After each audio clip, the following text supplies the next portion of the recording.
জিনিস আছে, যে জিনিস মানুষের কবরের ভিতর পর্যন্ত যায়, আল্লাহ নবী কয় সেটা হলো মানুষের ঈমান, মানুষের আমল।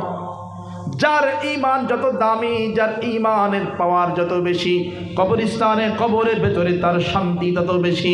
কারণ কবরে যাওয়ার সময় কোনো আত্মীয় স্বজন কবরের ভেতরে যায় না, কোনো টাকা পয়সা সম্পদ কবরের ভেতরে যায় না। কবরের মধ্যে যেহেতু শুধু ঈমান আর আমল যায়, এই জন্য আল্লাহ নবী কয় ঈমানকে মজবুত বানায় নাও, ঈমানকে মজবুত বানাও, মজবুত আমলের অধিকারী হও। তোমার সঙ্গে কবরের ভেতরে যেহেতু ঈমান যাবে আর আমল যাবে, ঈমান যদি দামি ঈমান হয়, ঈমান যদি শক্ত ঈমান হয়, ঈমান যদি কঠিন ঈমান হয়, ঈমান যদি আসল ঈমান হয়, আমল যদি আসল আমল হয়, আমল যদি কঠিন আমল হয়, আমল যদি সচ্চা আমল হয়, তাহলে কবরস্থানে যাবা, আল্লাহ পাক রব্বুল আলামিন তোমার কবরের ভেতরটাকে জান্নাতের টুকরা বানায় দেবে। জোরে বলেন না সুবহানাল্লাহ। মুমিন বান্দা কবরস্থানে কবরের ভেতরে যখন যাবে, মুমিন বান্দাকে আল্লাহর পক্ষ থেকে কয়টা প্রশ্ন করা হবে? জোরে বলেন না কয়টা?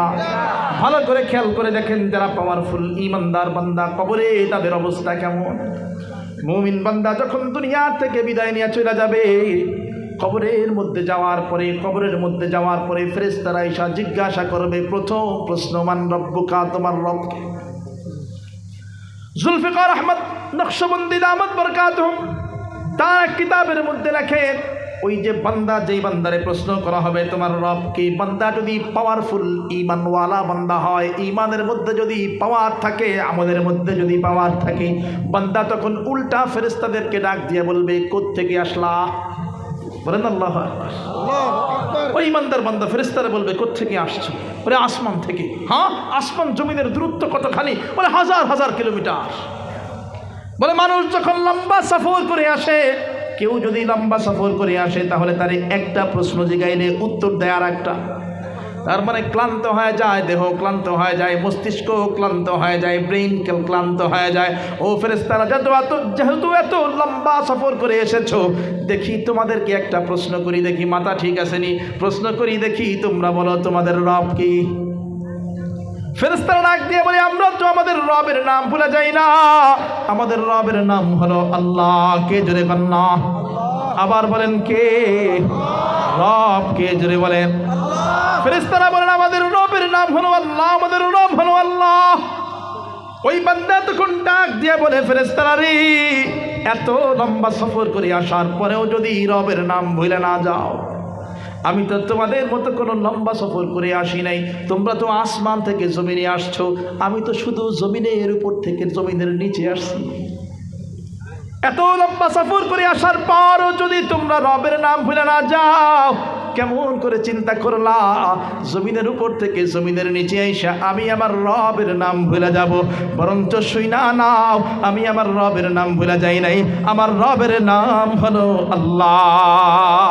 अल्लाह अल्लाह क्या मज़ा मुर्शिद की मई खाना में है, दोनों आलम के हकीकत एक पैमाना में है, शम्अ में हिम्मत का हाजू एक परवाना में है, शम्अ में हिम्मत का हाजू एक परवाना में है, लुत्फ जीने में नहीं जल जल के मर जाने में है, लुत्फ जीने में नहीं जल जल के मर जाने में है।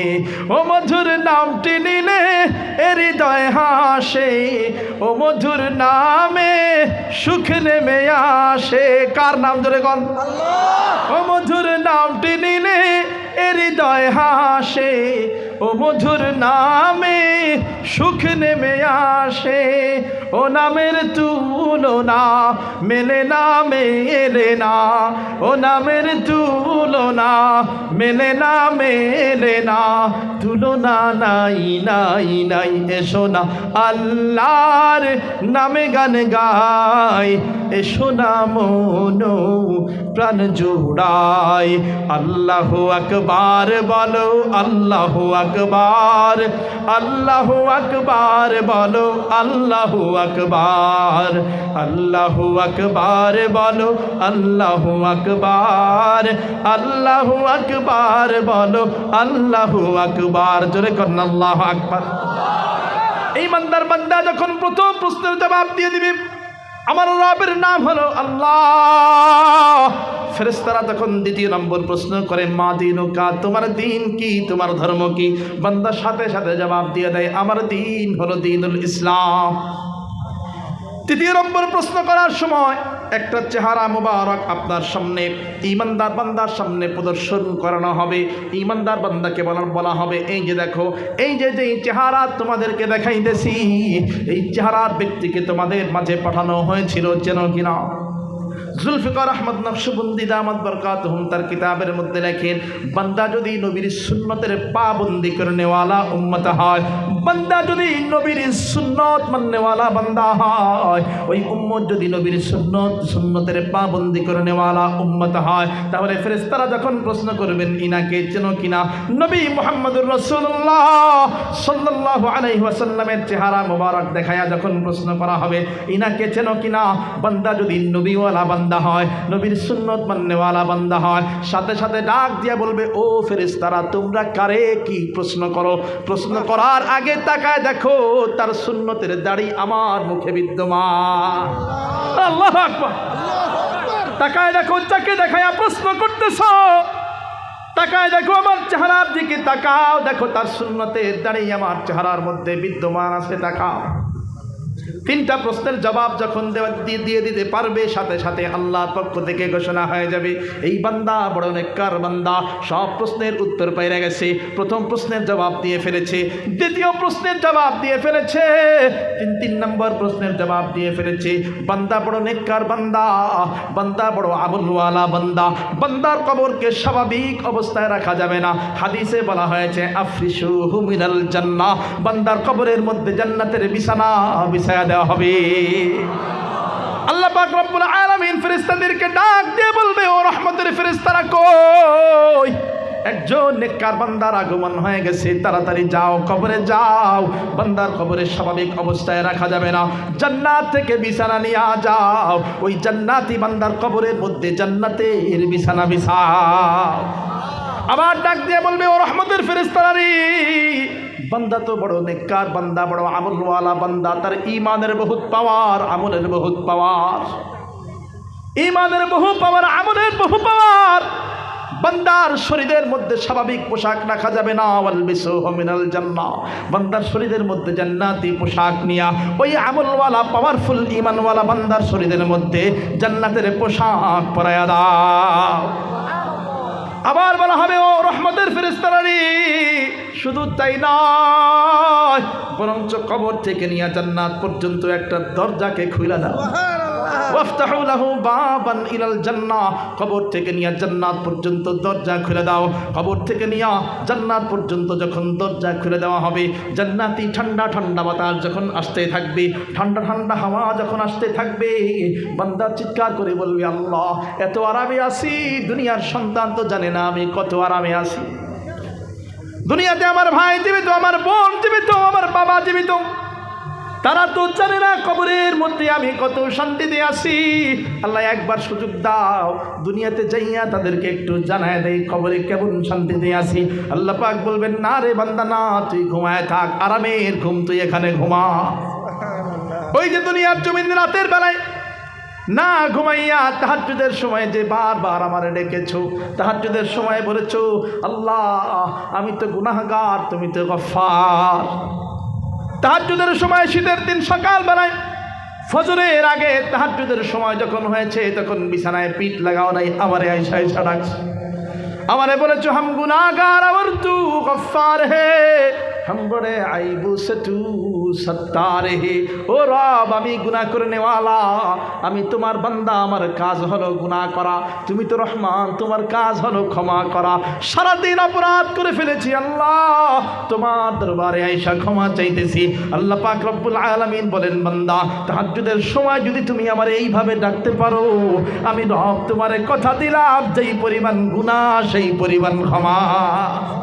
বলেন আল্লাহু আকবার। আল্লাহ পাক রব্বুল আলামিন সেই সময় বান্দাকে বলবেন, বান্দা ঘুমায়া যা। বান্দা ডাক দিয়ে বলবে, আল্লাহ কতদিন পর্যন্ত ঘুমাবো? এমন আরামের ঘুম কতদিন পর্যন্ত ঘুমাবো? আল্লাহ পাক রব্বুল আলামিন ডাক দিয়ে বলবেন, রে বান্দা ততদিন পর্যন্ত তুই ঘুমাইতে থাক, অনন্তকালের জন্য ঘুমাইতে থাক। ও বান্দারে, তোকে যখন আমার প্রয়োজন হবে, আমি রবের যখন প্রয়োজন হবে, তখন আমি আমার কুদরতি কণ্ঠ দিয়া তোরে ডাক দিয়া উঠায় নেব। এই যে ইমানদার বান্দা কবরে যাওয়ার পরে প্রশ্ন হয়েছে কয়টা? জোরে বলেন কয়টা? ওই ইমানদার বান্দা অনন্তকালের জন্য শান্তিতে ঘুমায় যাবে, কিয়ামত পর্যন্তর জন্য শান্তিতে ঘুমায় যাবে। এইবার বুঝা থাকলে বলেন, যারা বেঈমান বান্দা তারা কবরে গেলে প্রশ্ন হবে কয়টা? জোরে বলেন না কয়টা? ইমানদার গেলে প্রশ্ন কয়টা? বেঈমান গেলে প্রশ্ন কয়টা? বেঈমান বান্দা যখন চোখ দুটো বন্ধ করবে, সাথে সাথে কবরে রাখার পরে তার কাছে ফেরেশতারা চলে আসবে। ফেরেশতারা আসার পর প্রথম প্রশ্ন করবে, মান রব্বুকা, তোমার রব কে? ওই বান্দা দুনিয়ার জমিনে রবকে চেনার জন্য যে 5 বার হাজিরা দেওয়ার দরকার হয়, সেই হাজিরা দেয় নাই। ফজরের সময় মসজিদে আসে নাই, রবকে চেনার জন্য ফজরের সময় মসজিদে আসে নাই। ওই যে মুয়াজ্জিন সাহেব প্রত্যেক 5 ওয়াক্ত নামাজের সময় ডেকে ডেকে বলেছে, হ্যাঁ ফজরের সময় ডেকে বলেছে, তোমার ঘুমের চেয়ে তোমার নামাজ উত্তম, আসো আসো রবকে চেনার জন্য আসো। জোহরের সময় আবার বলেছে, আল্লাহু আকবার, তোমার কাজের চাইতে কে বড়? তোমার দুনিয়ার চাইতে কে বড়? আসরের সময় ডেকে বলেছে, তোমার অলসতার চাইতে আল্লাহ বড়। মাগরিবের সময় ডেকে ডেকে বলেছে, তোমার পরিবারের চাইতে আল্লাহ বড়। এশারের সময় বলেছে, হ্যাঁ হ্যাঁ, তোমার ঘুমের চাইতে কে বড়? জোরে বলেন না। বিশ্রামের চাইতে কে বড়? প্রত্যেকবার বলেছে, আল্লাহু আকবার, আল্লাহু আকবার, আল্লাহু আকবার, আল্লাহু আকবার। বান্দা সব কাজ ফালায় দে, আল্লাহর জন্য চইলা আয়, কারণ তোর আল্লাহ হলো সবচেয়ে বড়, সবচেয়ে বড়। দুনিয়ার যেই কাজের মধ্যে তুমি মগ্ন আছো, ওই কাজের চাইতে তোমার আল্লাহ বড়। দুনিয়ার যেই পরিবারের মধ্যে তুমি মগ্ন আছো, যেই পরিবার নিয়ে তুমি ব্যস্ত আছো, তোমার এই পরিবারের চাইতে তোমার আল্লাহ বড়। ও বান্দারে, আল্লাহর পক্ষ থেকে ডাক হয়ে গেছে, বান্দারে আয় আয় আল্লাহর দরবারে আয়। কিন্তু বান্দা আল্লাহকে চেনার জন্য আল্লাহর দরবারে যায় নাই, আল্লাহর দরবারে হাজিরা দেয় নাই। ফজরে ঘুমে কাটায় দিয়েছে, জোহরের সময় ব্যস্ততায় কাটায় দিয়েছে, আসরের সময় ঘোরাঘুরিতে কাটায় দিয়েছে, মাগরিবের সময় অলসতায় কাটায় দিয়েছে, এশারের সময় বিশ্রামে কাটায় দিয়েছে। বান্দা তখন রবের পরিচয় জানবে না, রবের নাম জানবে না। বান্দাকে প্রশ্ন করা হবে, মান রব্বুকা, তোমার রব কি? বান্দা তো রবের পরিচয় দুনিয়ার থেকে জানে নাই, তখনও বান্দা ভুলে যাবে। বান্দা বড় আফসোস করবে, আর বলবে, হা হা লা আদরি, হায় হায়, আজকে আমার কোনো প্রশ্নের উত্তর জানা নাই, আজকে আমি কোনো প্রশ্নের উত্তর দিতে পারতেছি না। আবার প্রশ্ন করা হবে, মা দিনুকা, তোমার ধর্ম কি, তোমার দিন কি? বান্দা একই জবাব দিবে, হা হা লা আদরি, হায় হায়, আজকে আমার কোনো প্রশ্নের উত্তর জানা নাই, কোনো কিছু আমি জানি না। 3 নম্বর প্রশ্ন করার সময় নবী মুহাম্মদুর রাসূলুল্লাহ সাল্লাল্লাহু আলাইহি ওয়াসাল্লামের চেহারা মোবারক দেখানো হবে, দেখায় বলা হবে, দেখো চেনো কিনা, তোমাদের মাঝে পাঠানো হয়েছিল। না না, বান্দার দুনিয়ার জমিনে সুন্নতের সঙ্গে কোনো সম্পর্ক ছিল না, দুনিয়াতে থাকতে নবীর সঙ্গে কোনো সম্পর্ক ছিল না। নবী বলতেন, মাথায় টুপি দাও, নবী বলেছেন মুখে দাড়ি রাখো। বান্দা মাথায় টুপি দিয়া চিন্তা করতো, কে না জানে কি বলে, মুখে দাড়ি রেখা চিন্তা করতো, ফেস নষ্ট হয়ে যায়, বয়স বাইরা যায়, দাড়ি রাখলে বয়স বাইরা যায়। এই কারণে নবীর সুন্নতকে মানত না। সেই দিন যখন নবীর চেহারা দেখানো হবে, বান্দা চিনবে না, একই জবাব দিবে, হা হা লা আদরি, আমার কোনো প্রশ্নের উত্তর জানা নাই। কপাল পোড়া, পোড়া কপাল, পোড়া কপাল তখন বলবে, আমার কোনো প্রশ্নের উত্তর জানা নাই। আল্লাহ পাক রব্বুল আলামিনের পক্ষ থেকে ঘোষণা হয়ে যাবে, বান্দা বড় বদকার বান্দা, বান্দা বড় গুনাহগার বান্দা। এই বান্দার কবরকে স্বাভাবিক অবস্থায় রাখা যাবে না। আফরিশুহু মিনান নার, বান্দার কবরের মধ্যে জাহান্নামের আগুনের বিছানা বিছায়া দাও। বান্দার কবরের মধ্যে যখন জাহান্নামের আগুনের বিছানা বিছায় দেওয়া হবে, আবার আল্লাহর পক্ষ থেকে ঘোষণা হয়ে যাবে, বান্দার শরীরের মধ্যে স্বাভাবিক কোনো পোশাক রাখা যাবে না। ওয়ালবিসুহু মিনান নার, বান্দার শরীরের মধ্যে জাহান্নামের আগুনের পোশাক পরাইয়া দাও। বান্দার শরীরের মধ্যে তখন জাহান্নামের আগুনের পোশাক পরায় দেওয়া হবে। আবার আল্লাহর পক্ষ থেকে ঘোষণা হয়ে যাবে ওয়াফতাহু লাহু বাবান ইলান নার, কবর থেকে নিয়ে জাহান্নাম পর্যন্ত দরজা খুলে দাও। কবর থেকে নিয়ে যখন জাহান্নাম পর্যন্ত দরজা খুলে দেওয়া হবে, গুনাহগার বান্দার কবরের মধ্যে যখন জাহান্নামের হাওয়া ঢুকতে থাকবে, জাহান্নামের আগুনের তাপ যখন ঢুকতে থাকবে, গুনাহগার বান্দা তখন চিৎকার করে করে বলবে, আল্লাহ সহ্য করতে পারি না রে মালিক, আমারে একটু সুযোগ দাও, তোমার দরবারে খাটি দিলে তওবা করতে চাই। আল্লাহ আল্লাহ সুযোগ দাও, আজকে আমি তোমার দরবারে তওবা করতে চাই। আল্লাহ পাক রব্বুল আলামিন তখন ডাক দিয়া বলবে, বান্দা তওবার দরজাকে বন্ধ করে দেওয়া হয়েছে। দুনিয়ায় থাকতে তোমাকে বারবার ডেকে ডেকে বলেছি, দুনিয়ায় থাকতে তোমাকে ডেকে বলেছি আসো বান্দা তওবা করো।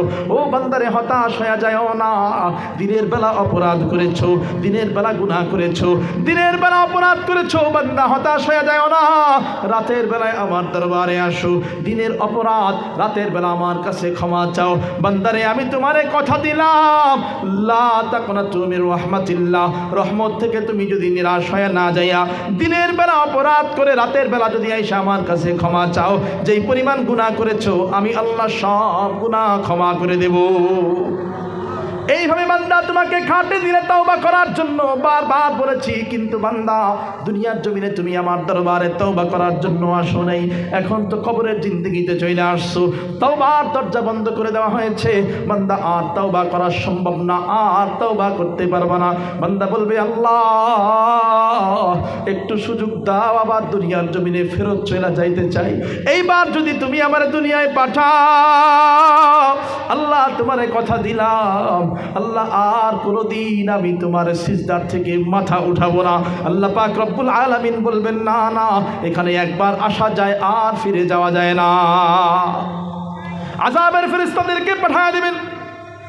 উলামায়ে কেরাম কোন বলেছেন, কবরস্থানে যখন আযাবের ফেরেশতাকে পাঠানো হবে, কবরস্থানে আসার পর আযাবের ফেরেশতাকে বলা হবে, বান্দা বড় বদকার, বান্দা বড় গুনাহগার বান্দা, বান্দার কবরের ডান দিকে আগুন জ্বালায়া দাও, বান্দার কবরের বাম দিকেও আগুন জ্বালায়া দাও।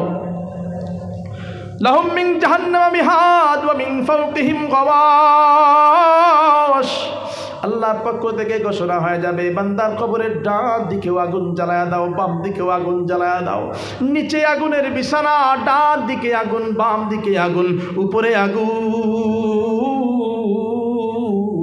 এরপরে বলা হবে, শুধু আগুনের ভেতরে রাখলে চলবে না, বরঞ্চ বান্দার শরীরটাকে আগুনের কম্বল দিয়ে পেঁচায় রাখো। বান্দা চিৎকার চেঁচামেচি করবে আর বলবে, আল্লাহ এবারের মতো ক্ষমা করে দাও, এবারের মতো ক্ষমা করে দাও। আল্লাহ পাক রব্বুল আলামিন বলবেন, না রে বান্দা না, কোনো ক্ষমা নাই, কোনো ক্ষমা নাই। এইভাবে অনন্তকালের জন্য আযাব ভোগ করতে থাকো, এইভাবে অনন্তকালের জন্য তোমার কবরের মধ্যে আযাবের ফেরেশতাকে নিয়োজিত করে রাখা হবে। বান্দা যেহেতু দুনিয়ার জমিনে সামান নিয়ে আসতে পারো নাই, দুনিয়ার জমিন থেকে ঈমান আমল নিয়ে আসতে পারো নাই, এই জন্য কিয়ামত পর্যন্তর জন্য কবরকে তোমার কবরটাকে জাহান্নামের টুকরা বানায় দেওয়া হলো। এখানে থাকো আর আযাব ভোগ করতে থাকো। এই গেল কবরের জিন্দগিতে ঈমানদার বান্দা এবং বদকার বান্দা, বেঈমান বান্দার অবস্থা। লাস্ট পর্যায়ে আসেন একদম শেষ কথা, হাসরের ময়দান। গোটা বর্ণনা করা সম্ভব না, সংক্ষেপে বলি, হাসরের ময়দান অবস্থা আরো ভয়াবহ। মাথার একটু উপরে সূর্য, পায়ের নিচের জমিনটা তামার জমিন। সূর্য এমন ভাবে তাপ দিবে, সূর্যের তাপে পায়ের নিচের জমিনটা, তামার জমিনটা গরম হয়ে যাবে। উলামায়ে কেরামগণ বলেন, ওই জমিন দিয়া মানুষ যখন হাঁটতে যাবে, পায়ের চামড়াগুলো জমিনের সাথে লাগা থাকবে।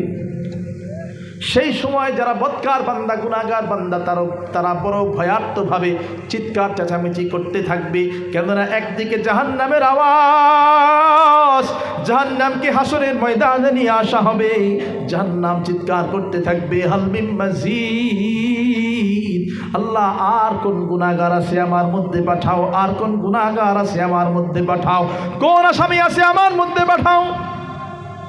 সেই সময় আল্লাহ পাক রব্বুল আলামিন গুনাহগার বান্দাদেরকে বলবেন, যা রে বান্দা যা, জাহান্নামের দিকে চইলা যা, ওই যে জাহান্নাম ডাকে জাহান্নামে যা। বান্দা যাইতে চাইবে না। শেষ পর্যন্ত আল্লাহ পাক রব্বুল আলামিন জাহান্নামের ফেরেশতাদেরকে ডাক দিবে, ও ফেরেশতারা রে, ও আযাবের ফেরেশতারা তোমরা কই? জাহান্নামের আসামি ধরা খেয়ে গেছি, আসো আসো, জাহান্নামের আগুনের শিকল নিয়ে আসো। সেই সময় জাহান্নামের আগুনের শিকল নিয়ে আসা হবে। ওই যে জাহান্নামের আসামি, ওই জাহান্নামের আসামির গলার মধ্যে আগুনের বেরি লাগাইয়া, হাতের মধ্যে আগুনের শিকল লাগাইয়া, পায়ের মধ্যে আগুনের শিকল লাগাইয়া টানতে টানতে জাহান্নামের দিকে নিয়ে যাওয়া হবে। বিশ্বাস করেন সেই দিন বাঁচানোর মতো কেউ থাকবে না, বাঁচানোর মতো কেউ থাকবে না। ওলামায়ে কেরামগণ বলেন, হ্যাঁ, সেই দিন মানুষের অঙ্গ প্রত্যঙ্গ কথা বলবে, হাত সাক্ষী দেবে, পা সাক্ষী দেবে, জবান সাক্ষী দেবে, প্রত্যেকটা অঙ্গ প্রত্যঙ্গকে আল্লাহ পাক রব্বুল আলামিন কথা বলার মতো ক্ষমতা দিয়ে দিবে। সেই দিন চোখের পাপড়ি আল্লাহ পাক রব্বুল আলামিনকে ডাক দিয়ে বলবে, এই যে চোখের যেই পাতা আছে, এই পাতা আল্লাহ পাক রব্বুল আলামিনকে ডাক দিয়ে বলবে, ওগো রব, একটি কথা শোনো, তোমার দরবারে একটি আরজি ছিল।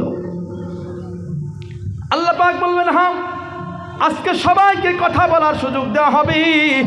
ও চোখের পাপড়ি, তুমি বলো না, তুমি কি বলতে চাও বলো দেখি। চোখের পাপড়ি ডাক দিয়া বলবে, আল্লাহ, এই যে গুনাহগার বান্দা, যার হাতের মধ্যে আগুনের শিকল লাগায়া, পায়ের মধ্যে আগুনের শিকল লাগায়া, গলার মধ্যে আগুনের বেরি লাগাইয়া যারে জাহান্নামে ফেলে দেওয়ার জন্য পাঠায় দিতেছ আল্লাহ, আল্লাহ, আমি জানি এই বান্দার জীবনে ভালো কোনো আমল নাই, ভালো কোনো নেকি নাই, কিন্তু আল্লাহ, ওই যে টেকনাফ জেলার যেই ছাত্র সমাজ ইসলামী যুব কল্যাণ সংগঠন যে একটা মাহফিলের আয়োজন করেছিল, ওই মাহফিলের আখেরি মুনাজাতের কথা তোমার কাছে একটু বলি। ওই মাহফিলের আখেরি মুনাজাতে তোমার এই গুনাহগার বান্দা চোখ থেকে 2 ফোঁটা পানি ফেলেছিল, একমাত্র তোমার জন্য। কার জন্য? কাউকে দেখানোর জন্য চোখ থেকে পানি ফেলে নাই। আল্লাহ সেই মাহফিলের দিন ওই আখেরি মুনাজাতে তোমার দিকে রুজু হয়া একমাত্র তোমার মোহাব্বতে, তোমার ভয়ে 2-1 ফোঁটা চোখের পানি ফেলাইছে। আমি চোখের পানি, আমি চোখের পাপড়ি ছাড়া আর কেউ জানে না। ওই ডান পাশের মানুষটাও দেখে নাই, বাম পাশের মানুষটাও দেখে নাই। ও আল্লাহ, শুধু আমি সাক্ষী আছি, এই আমার পাপড়ি বেবে ওই লোকের চোখ থেকে, এই গুনাহগার বান্দার চোখ থেকে 2 ফোঁটা পানি পড়েছে। আল্লাহ, বান্দা তোমার ফয়সালাও তোমার দরবারে আরজ করলাম, আল্লাহ, বান্দার জীবনে যদিও বা কোনো আমল নাই, কিন্তু এতটুকু তাকওয়া আছে, এতটুকু তোমার ভয় আছে। ওই ভয়ে শুধু তোমার জন্য 2 ফোঁটা চোখের পানি ফেলাইছিল। আল্লাহ পাক রব্বুল আলামিন বলবেন, ও চোখের পাপড়ি, তুমি কি বুঝাইতে চাও? আমি আল্লাহ বুঝে গিয়েছি, যেহেতু আমার এই বান্দা গুনাহগার, কিন্তু তারপরেও মাত্র একটা দিনের জন্য, একটা সময়ের জন্য, একটা মুহূর্তের জন্য, শুধুমাত্র আমি আল্লাহর ভয়ে, শুধুমাত্র আমি আল্লাহর ভালোবাসায়, আল্লাহর মোহাব্বতে চোখ থেকে 2 ফোঁটা পানি ঝরাইছে। ও চোখের পাপড়ি, তুমি সাক্ষী থাকো। ওই 1 ফোঁটা চোখের পানির কারণে, 1 ফোঁটা চোখের পানির কারণে, 2 ফোঁটা চোখের পানির কারণে আমি আল্লাহ আমার এই বান্দাকে মাফ কইরা চিরতদের জন্য জান্নাতি বানায়া দিলাম।